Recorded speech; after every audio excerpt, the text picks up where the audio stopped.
नमस्कार दोस्तों, this is advocate Pawan Sharma. आप सब मुझे विसल ब्लोअर राजू शर्मा के नाम से जानते हैं।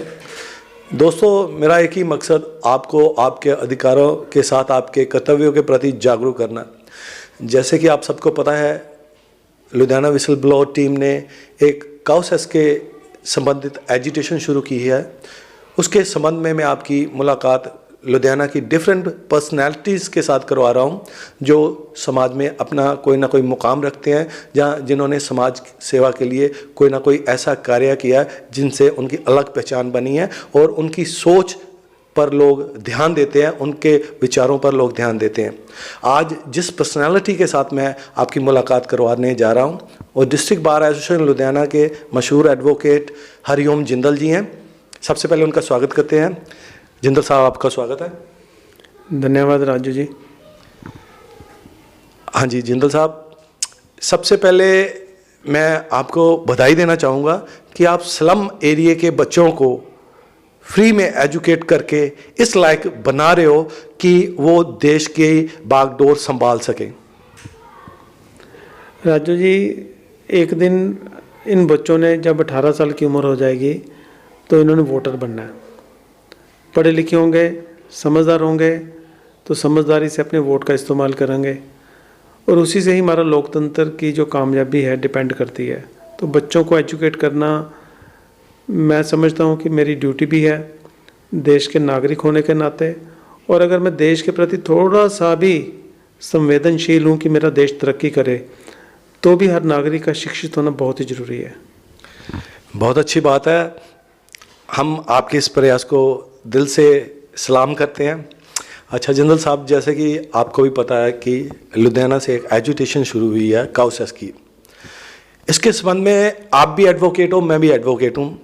इसके लिए हम कानूनी तौर पर कोर्ट कचहरी में भी जा सकते हैं, अदालतों में भी जा सकते हैं, पर वहाँ पर ना जाने का कारण सिर्फ ये है कि काउ सेस के संबंध में लोगों को जागरूक किया जाए।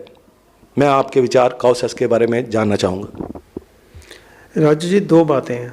एक तो है कि क्या हम लोगों को जागरूक करना चाहते हैं, या काउ सेस की जो बात आप लेकर के एजिटेशन कर रहे हो कि वो पैसा कहाँ जा रहा है या नहीं इस्तेमाल हो रहा, उसके लिए लीगल समाधान आपने ढूंढना है। दो अलग चीज़ें हैं, ठीक है। अगर तो जागरूकता की बात है तो जागरूकता आप काफ़ी अच्छी फैला रहे हो। मैंने कई जगह आपके पम्फलेट्स भी देखे हैं, कई जगह आपके धरने प्रदर्शन भी देखे हैं और कई सारे आपके सोशल मीडियाज़ में काम भी देखे हैं। तो बहुत मेहनत आप कर रहे हो और मेरे को लगता है कि उस मेहनत से जागरूकता तो फैल रही है और फिर जिन लोगों को इसकी जानकारी हो रही है उनके माध्यम से और लोगों को भी फैल रही है। तो जागरूकता में मेरे को नहीं लगता कोई कमी है और कमी रहेगी, जिस तरीके से आप प्रयास कर रहे हो। ठीक है सर, बहुत बहुत शुक्रिया, बहुत बहुत धन्यवाद। अच्छा जिंदल साहब, काउ सेस हम सरकार को बेसहारा गोवंश और बेसहारा जानवरों की सुरक्षा और देखभाल के लिए देते हैं। ये मैं बार बार बोलता हूँ। ये टैक्स सरकार के पास जाता है और ये टैक्स पूर्णतः बेसहारा गोवंश, बेसहारा जानवरों की देखभाल पर नहीं खर्च हो रहा। उसका कारण ये है, अगर हो रहा हो तो ये सड़कों गली मोहल्लों में ये बेसहारा गोवंश और जानवर हमें दिखाई ना दें। इसका कारण क्या आप समझते हैं? राजू जी, जिसके हाथ में बागडोर होती है इसका आंसर तो वही दे सकता है पहले तो, है ना। हम तो अटकलें लगा सकते हैं। हम सब जानते हैं कि भ्रष्टाचार की कोई कमी नहीं हमारे हिंदुस्तान में। कौन सा धन कहाँ से एकत्रित हुआ, किस उपयोग में लगना था, लगा नहीं लगा, ये सब आम जनता के लिए तो अटकलें वाली बातें रह जाती हैं। मेरा ये मानना है कि हमारे सिस्टम के अंदर पारदर्शिता की बहुत कमी है। दूसरी बात, जो सबसे बड़ी समस्या है वो है लोगों में ठीक जानकारी ना होना और इसकी वजह से लोग इसकी तरफ ध्यान नहीं देते। अगर एक आधा बंदा या कुछ लोग मिलके जागरूक होते हैं या जागृति फैलाते हैं, उनकी गिनती बड़ी कम है, जैसे आप प्रयास कर रहे हो। अब मैं समझता हूँ कि आपको अगर मैं सवाल करूँ आपको समस्या कहाँ आ रही है जागृति फैलाने में, तो समस्या आपका आंसर भी तकरीबन यही होगा कि लोग बहुत ही अज्ञानी हैं, उनको पता ही नहीं है ना। तो जब तक अज्ञानता दूर नहीं होगी, अगर मैं बच्चों को, गरीब बच्चों को शिक्षित क्यों कर रहा हूँ, उसका भी मकसद अज्ञानता को दूर करना है कि सही जानकारी मिले, पता चले लोकतंत्र क्या होता है। हमारे हिंदुस्तान में मेजॉरिटी पॉपुलेशन को लोकतंत्र के बारे में नहीं पता कि इसकी सिग्निफिकेंस क्या है। इसलिए ये सिर्फ कॉसेस का मसला नहीं है, किसी भी समस्या को पकड़ लो हमारे देश में, चाहे सड़कों का हाल देख लो। लुधियाना में कई जगह ऐसी सड़कें हैं जहाँ पे मैं पिछले 30 सालों से देख रहा हूँ कि वो हर साल वहाँ पे पानी बरसातों में खड़ा होना ही होना है। तो 30 सालों में अगर हम लोग वो जो आइडेंटिफाइड स्पॉट हैं उनके अंदर वाटर लॉगिंग की समस्या का हल नहीं निकाल पाए हैं, ठीक बात। तो बताओ कहाँ हम खड़े हैं आज। फिर हम और भी समस्याएं ले लें, ट्रैफिक प्रॉब्लम ले लें, ट्रैफिक जाम ले लें, पोल्यूशन ले लें, अडल्ट्रेशन ले लें, तो कौन सी समस्या का समाधान है हमारे पास? ठीक है जिंदल साहब, आप जो कह रहे हो ठीक कह रहे हो, पर इन समस्याओं का हल और समाधान तो हमें ही ढूंढना पड़ेगा, हम सबको मिलकर ढूंढना पड़ेगा। कई बार ऐसा देखने में आता है अभी कॉरपोरेशन में लोग शिकायतें करते हैं, उन पर सुनवाई नहीं होती। जहाँ जो कॉरपोरेशन की हद के अंदर जो भी है, सड़कें हैं या ये जो बेसहारा जानवर हैं, जो भी कॉरपोरेशन के अंदर सरकारी प्रॉपर्टी है, उसकी वजह से अगर किसी को कोई प्रॉब्लम आ रही है या कोई दिक्कत का सामना करना पड़ रहा है, उसकी जिम्मेदारी कॉरपोरेशन की हो जाती है। लोग, आपकी बात ठीक है, अज्ञानता की वजह से यहाँ बेबस होके कोई शिकायत नहीं करते, कोई कंपनसेशन के लिए अप्लाई नहीं करते। शायद ढांचा कुछ सही ढंग से नहीं है। देखो, सबसे पहली बात है कि नॉलेज की कमी, वो सबसे बड़ी समस्या है। दूसरा है लोगों में कॉन्फिडेंस की कमी। अगर किसी को पता भी है तो उसके अंदर कॉन्फिडेंस नहीं है, उसको लगता है कि पब्लिक अथॉरिटी का जो ढांचा बड़ा पावरफुल है, उसके सामने एक सिंगल आदमी या इंडिविजुअल बंदा अपने आप को इनकैपेसिटेटेड फील करता है, वो वीक फील करता है। उसको लगता नहीं कि मैं जाके अपना हक मांग लूँगा। कई बार ऐसा भी होता है कि कोई हक मांगने लगता है तो वो जो पावरफुल ढांचा है उसको दबा देता है, तो वहाँ पे आके लोग जो डिस्करेज हो जाते हैं। तो अल्टीमेटली जाके फिर लोग कहते हैं कि यार घर पे बैठो, क्या करना है। ठीक बात है, ठीक है। अच्छा जिंदा साहब, आखिरी सवाल मेरा ये है भी, काउसेस की जो एजिटेशन शुरू की है, काउसेस मेरा कोई निजी उस पर कोई ध्यान नहीं है, भी निजी मेरे घर की प्रॉब्लम है। काउसेस की एजिटेशन इसीलिए शुरू की गई है कि लोगों को जो दिक्कत का सामना करना पड़ता है, कई बार जाने अनजाने में दो गोवंश, दो बैल आपस में भिड़ जाते हैं और लोगों की प्रॉपर्टी, लोगों की जिंदगियों को भी नुकसान पहुंच जाता है।